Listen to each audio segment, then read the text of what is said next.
ஹரே கிருஷ்ணா. தெய்வத்திரு ஆச பக்திவேதாந்த சுவாமி ஸ்ரீல பிரபுபாதர் விரிவான பொருள் உரைகளுடன் அழிய ஸ்ரீமத் பாகவதம் காண்டம் 3 பகுதி 1 பராமரிப்பு அத்தியாயம் 5 மைத்ரேயருடனான விதுரரின் உரையாடல்கள் பதம் 7. கிரீடன் விதத்தே த்விஜ சூராணாம் க்ஷேமாய கர்மாணி அவதார பேதை மனோன திருப்யதி அபி ஸ்ருண்வதாம் ந சுஸ்லோக மௌலேஷ் சரிதாமிருதானி. மொழிபெயர்ப்பு. இருபிறப்பெய்தியவர்கள் பசுக்கள் மற்றும் தேவர்கள் ஆகியோரின் நன்மைக்காக வெவ்வேறு அவதாரங்களை தோன்றும் பகவானின் மங்களகரமான சிறப்பியல்புகளை பற்றியும் விவரிக்க வேண்டுகிறேன். பகவானின் உன்னத செயல்களை பற்றி நாங்கள் தொடர்ந்து கேட்ட போதிலும் எங்களுடைய மனங்கள் திருப்தி அடையவே இல்லை. பொருளுரை. பகவான் இப்பிரபஞ்சத்தில் மச்சம், கூர்மம், வராகம் மற்றும் நரசிம்மர் போன்ற வெவ்வேறு அவதாரங்களில் தோன்றுகிறார். அப்பொழுது இருபிறப்பெய்தியவர்கள் பசுக்கள் மற்றும் தேவர்கள் ஆகியோரின் நன்மைக்காக அவர் வெவ்வேறு உன்னத செயல்களை தோற்றுவிக்கிறார். இருபிறப்பெய்தியவர்களிடம் அல்லது நாகரிகம் அடைந்தவர்களிடம் பகவான் நேரடியான சிரத்தை கொண்டுள்ளார். இருமுறை பிறப்பெய்தியவன் நாகரிக மனிதனாவான். ஆண் பெண் புணர்ச்சியினால் ஒரு ஜீவராசி இவ்வுலகில் பிறவி எடுக்கிறான். மனிதனும் அப்படித்தான் பிறக்கிறான். ஆனால் ஒரு நாகரீக மனிதன் ஒரு ஆன்மீக குருவுடன் கொண்டுள்ள தொடர்பின் மூலமாக மற்றொரு பிறவியை ஏற்கிறான். அந்த ஆன்மீக குரு அவனுடைய உண்மையான தந்தையாகிறார். ஜட உலகின் பெற்றோர்கள் ஒரு பிறப்பில் மட்டுமே தாய் தந்தையராக உள்ளனர். அடுத்த பிறவியில் பெற்றோர்கள் வேறுபடுகின்றனர். ஆனால் பகவானின் பிரதிநிதி என்ற முறையில் உண்மையான ஆன்மீக குருதான் ஒருவரின் நித்திய தந்தையாவார். ஏனெனில் சீடன் பரமபதத்தை அடையும் வரை அவனுக்கு வழிகாட்ட வேண்டிய பொறுப்பு ஆன்மீக குருவிற்கு உண்டு. எனவே ஒரு நாகரீக மனிதன் இருபிறப்பெய்தியவனாக இருக்க வேண்டும். இல்லையெனில் தாழ்ந்த மிருகங்களை விட அவன் எவ்விதத்திலும் மேலானவன் அல்ல. மனித உடல் பூரணத்துவம் பெற உதவுவதற்கு மிக முக்கிய மிருகமாக இருப்பது பசு ஆகும்.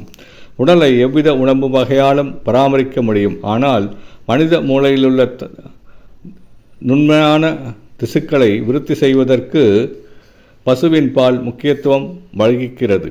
இதனால் உன்னத அறிவின் நுணுக்கங்களை ஒருவரால் புரிந்து கொள்ள முடியும். நாகரிகமடைந்த மனிதன் தானியங்கள், காய்கறிகள், பழங்கள், சர்க்கரை மற்றும் பால் போன்றவைகளை உணவாக கொள்ள வேண்டுமென எதிர்பார்க்கப்படுகிறான். தானியம் முதலான விவசாய உற்பத்திகளுக்கு எருது உதவுகிறது. எனவே ஒரு வகையில் எருது மனிதனின் தந்தையாக உள்ளது.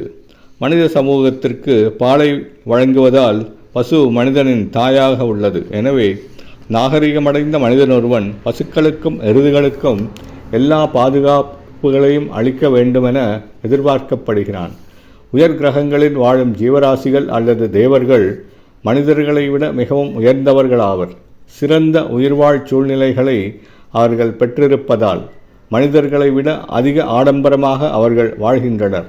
எனினும் அவர்கள் அனைவரும் பகவானின் பக்தர்கள் ஆவர். தன்னுணர்வு வாழ்வின் முன்னேற்ற பாதையில் நாகரிக மனிதன், பசு மற்றும் தேவர்கள் ஆகியோர் நேரடியாக சம்பந்தப்பட்டிருப்பதால் அவர்களை காப்பதற்காகவே மச்சம், கூர்மம், வராகம் மற்றும் பாதி மனித பாதி சிங்கம் போன்ற வெவ்வேறு ரூபங்களில் பகவான் அவதரிக்கிறார். பந்தப்பட்ட ஆத்மாவிற்கு தன்னுணர்வு பெறுவதற்குரிய வாய்ப்பை அளிக்கும் வகையில் பௌதிக சிருஷ்டியானது திட்டமிடப்பட்டுள்ளது. இத்தகைய ஒரு திட்டத்தை நன்கு பயன்படுத்தி கொள்ளும் ஜீவராசி நாகரிகமடைந்த மனிதன் அல்லது தேவன் என்றழைக்கப்படுகிறான். வாழ்வில் இத்தகைய உயர் தரத்தை பேணி காப்பதற்காகவே பசு உள்ளது. இருபிறப்பெய்திய நாகரிக மனிதன், பசுக்கள் மற்றும் தேவர்கள் ஆகியோரை காப்பதற்காக பகவானால் நிகழ்த்தப்படும் லீலைகள் அனைத்தும் உன்னதமானவையாகும். ஒரு மனிதன் நல்ல கதைகளையும் வர்ணனைகளையும் கேட்பதில் ஆவல் கொண்டுள்ளான். எனவேதான் விரக்தியடைந்த ஆத்மாக்களின் விருப்பங்களை திருப்திப்படுத்துவதற்காக கடைகளில் பல புத்தகங்களும் சஞ்சிகைகளும் மற்றும் செய்தித்தாள்களும் உள்ளன. ஆனால் இத்தகைய இலக்கியங்களை ஒருமுறை படித்த பிறகு அது சுவாரஸ்யம் இல்லாததாக ஆகிவிடுவதால் அதை திரும்பவும் படிப்பதில் மக்கள் ஆர்வம் காட்டுவதில்லை. உண்மையில் செய்தித்தாள்கள் 1 மணி நேரத்திற்கு அல்லது அதைவிட குறைவான நேரத்தில் மட்டுமே படிக்கப்பட்டு பிறகு குப்பையில் வீசப்படுகிறது. எல்லா பௌதிக இலக்கியங்களின் நிலைமையும் இதை போன்றதுதான். ஆனால் பகவத்கீதை மற்றும் ஸ்ரீமத் பாகவதம் போன்ற உன்னத இலக்கியங்களின் அழகு என்னவென்றால் அவை புதுமையை இழப்பதே இல்லை. கடந்த 5000 ஆண்டுகளாக நாகரிகமடைந்த மனிதர்களால் படிக்கப்பட்டு வருகின்றன என்ற போதிலும் அவை ரசமற்ற இலக்கியமாக மாறிவிடவில்லை. அவை கற்றறிந்த பண்டிதர்களுக்கும் பக்தர்களுக்கும் என்றென்றும் புதுமையாகவே விளங்குகின்றன. பகவத்கீதை மற்றும் ஸ்ரீமத் பாகவதத்தின் ஸ்லோகங்கள் தினந்தோறும் படிக்கப்பட்ட போதிலும் விதுரரை போன்ற பக்தர்களுக்கு அவை திகட்டுவதே இல்லை.